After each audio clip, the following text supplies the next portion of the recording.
दोस्तों, प्राकृतिक भौतिक संसार या ब्रह्मांड का ही व्यापक नाम है। प्रकृति भौतिक दुनिया की घटनाओं और सामान्य रूप से जीवन को भी परिभाषित करती है। सभी जीवित पौधे और जीव जंतु प्रकृति का ही स्वाभाविक गुण है और प्रकृति का अध्ययन करना विज्ञान का एक अहम हिस्सा है।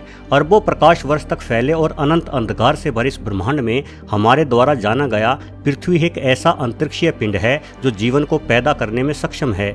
वस्तुतः पृथ्वी को प्रकृति चक्र का पूर्ण रूप से समर्थन करने वाला ग्रह भी कहा जा सकता है। इस प्रकृति ने पृथ्वी के इसी समर्थन से एक और जहां बेहद खूबसूरत जानवर और हरे भरे पेड़ पौधे पैदा किए हैं, वहीं दूसरी ओर बेहद ही डरावने, भयानक, खूंखार जीव जंतु एवं पेड़ पौधों की रचना भी की है। तो चलिए आज के वीडियो से जुड़कर हम प्रकृति द्वारा रचे गए सबसे डरावने जीव जंतुओं के साथ साथ सबसे खतरनाक पेड़ पौधों और उनकी गतिविधियों के बारे में जानते हैं।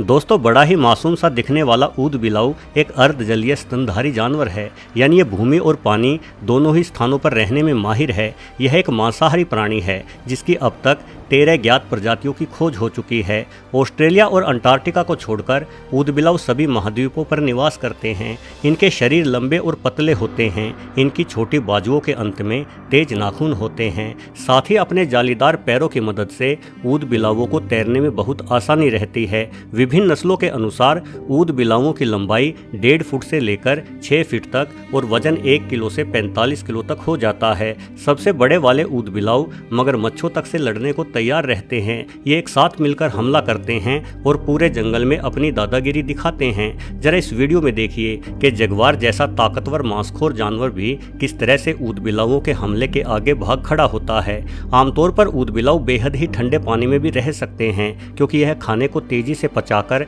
भारी मात्रा में ऊर्जा उत्पन्न करते हैं, जिससे यह अपना तापमान ठंडे पानी में भी संतुलित रख पाते हैं। इसी कारण इन्हें बहुत अधिक खाना भी पड़ता है। यूरोपियन ऊदबिलाऊ हर रोज अपने शरीर के कुल वजन के 15% के बराबर खाना खा जाते हैं। इनका सबसे पसंदीदा भोजन मछली है। ऊदबिलाऊ बेहद समझदार होते हैं। ये पत्थरों से पीट पीट कर मछलियों को मार डालते हैं। इनके आसपास एक छोटा सा जीव भी पाया जाता है जिसे घोंगा यानी स्नेल कहा जाता है। स्नेल जैसे छोटे जीव को हम अक्सर यह सोचकर अनदेखा कर देते हैं कि भला इस छोटे से जीव से हमें क्या खतरा हो सकता है, परंतु ये छोटे प्राणी हमारे लिए बहुत घातक भी हो जाते हैं। घोंगे दुनिया के बड़े भूभाग पर पाया जाने वाला जीव है। ये अक्सर नमी युक्त घास के मैदानों से लेकर बगीचों तक में पाए जाते हैं। घोंगा एक शाकाहारी जीव है जो घास के पत्ते खाता है। घोंगे का शरीर नरम होता है, किंतु इसकी पीठ पर एक मजबूत घुमावदार खोल होता है।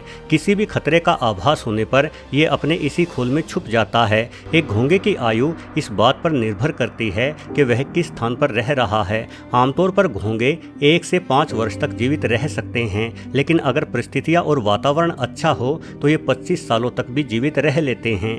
पानी में पाए जाने वाले घोंगे जहरीले भी हो सकते हैं। हालांकि दुनिया के कई हिस्सों में इन्हें खाया भी जाता है, किंतु यदि इन्हें ठीक से ना पकाया जाए तो इनके जहर के इंसानों पर घातक असर होते हैं। वहीं अगर जहरीला घोंगा किसी इंसान पर हमला करता है तो मात्र इसकी एक बाइट किसी इंसान को मौत की राह तक ले जाने के लिए काफ़ी है। इस छोटे से जीव के बारे में एक अंदाज़ा हम बिल्कुल भी नहीं लगा पाएंगे कि इसके दांत कहाँ हैं। शायद आपको लगे कि इतने छोटे जीव के पास दांत होते ही नहीं होंगे, किंतु सबसे चौंकाने वाली बात तो यही है कि इस छोटे से जीव के पास 1 या 2 नहीं, पूरे 14,000 दांत होते हैं। कुछ नस्लों के पास तो दांतों की संख्या 25,000 तक हो जाती है। प्राणी जगत में इतने दांत किसी जीव के पास नहीं पाए जाते। घोंगे अत्यधिक गर्मी और दबाव में भी बड़ी आसानी से रह लेते हैं।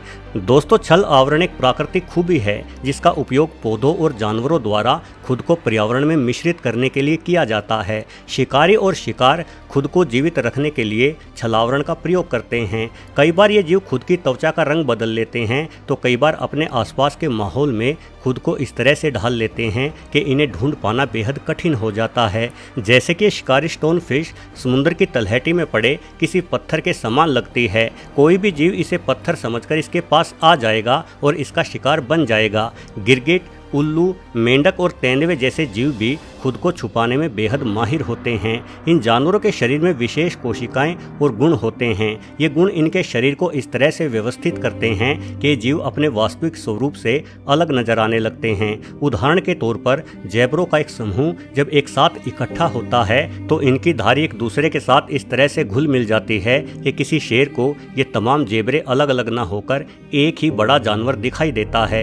इसीलिए शेर के लिए इन जैबरों पर हमला करना बड़ा मुश्किल हो जाता है। कुछ जानवर अपने आप को शिकारियों से बचाने के लिए शिकारियों को मूर्ख बनाते हुए अन्य जानवरों की नकल भी करते हैं। ये नकल दिखने में, व्यवहार में या गंध में हो सकती है।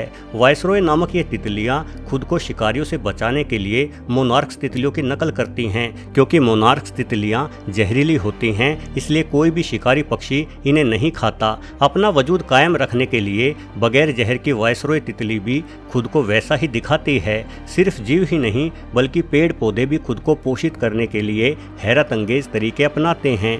हमारी पृथ्वी पर अनेकों मांसखोर पौधे भी पाए जाते हैं। कीटों से खुद का पोषण करने वाले पौधों की दुनिया भर में कुल 400 के करीब प्रजातियां पाई जाती हैं, जिनमें से 30 प्रजातियां भारत में भी है। यह पौधे ऐसे स्थानों पर पनपते हैं जहां नाइट्रोजन का अभाव होता है अथवा ये पौधे जमीन से नाइट्रोजन सोखने में असमर्थ होते हैं। जीवन के लिए प्रोटीन अत्यंत जरूरी घटक है।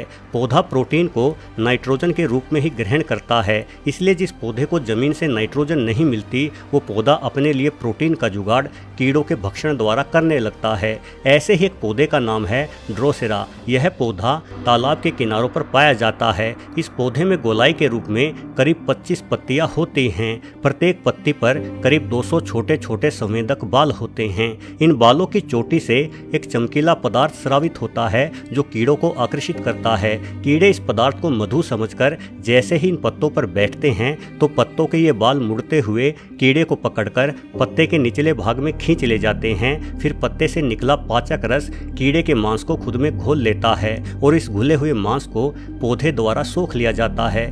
पीचर प्लांट नामक इस पौधे के बारे में तो आपने जरूर सुन रखा होगा। ये एक अद्भुत मांसाहारी पौधा है। इसका पत्ता एक सुराही के रूप में परिवर्तित हो जाता है। इस सुराही में एक विशेष प्रकार का पानी भरा रहता है। सुराही के ऊपरी भाग पर नीचे की ओर मुड़े हुए ढेरों बाल मौजूद होते हैं। जैसे ही कोई छोटा पक्षी या कीड़ा इस सुराही पर बैठता है तो फिसलन के कारण अंदर गिर जाता है। बाहर निकलने का प्रयत्न करने पर सुराही के मुंह पर लगे बाल उस कीड़े को फिर से अंदर की ओर धकेल देते हैं। सुराही के पानी में डूबे रहने के कारण वो कीड़ा मारा जाता है और उसके पाचक रस को पौधे द्वारा सोख लिया जाता है। लंदन में भी एक ऐसा ही पेड़ पाया जाता है जिसे आम भाषा में किलर ट्री के नाम से पुकारा जाता है। यह ज़्यादातर लैंकाशायर नदी के किनारे पर मिलता है। इस खतरनाक पेड़ की लंबाई 14 फीट तक हो जाती है। अगर कोई इस पौधे को छू भी लेता है तो उसके हाथों पर तुरंत फफोले पड़ जाते हैं। यह पौधा दिखने में जितना आकर्षक है उतना ही घातक भी है। वैज्ञानिक मानते हैं कि यह पौधा सांप से भी ज़्यादा जहरीला होता है, जिसको छूने भर से किसी इंसान की जान तक जा सकती है। वहीं अमेज़न के वर्षावनों में पाया जाने वाला सैंडबॉक्स नामक ये पेड़ करीब 130 फीट तक ऊंचा हो जाता है। इस पूरे पेड़ पर 1 इंच लंबे कांटे होते हैं। ये कांटे जहर से भरे हुए हैं। इन कांटों से टकराकर किसी भी जीव की जान चली जाती है। इस पेड़ का फल एक छोटे कद्दू जैसा दिखता है, किंतु पकने पर इस फल में एक जोरदार विस्फोट भी हो जाता है। विस्फोट के कारण इस फल के बीज करीब 150 किलोमीटर प्रति घंटे की रफ्तार से चारों ओर फैल जाते हैं। अपनी तेज गति के कारण ये बीज पास खड़े जानवरों को बेहद गंभीर चोट दे देते हैं। दोस्तों, हमारी प्रकृति ऐसे ही और भी तरह तरह के आश्चर्यों से भरी हुई है। हम जितना ज्यादा खोज करते हैं, परत दर परत जितने राजों को खोलते हैं, ये राज उतने ही गहरे भी होते रहते हैं। वीडियो देखने के लिए आपका बहुत बहुत धन्यवाद।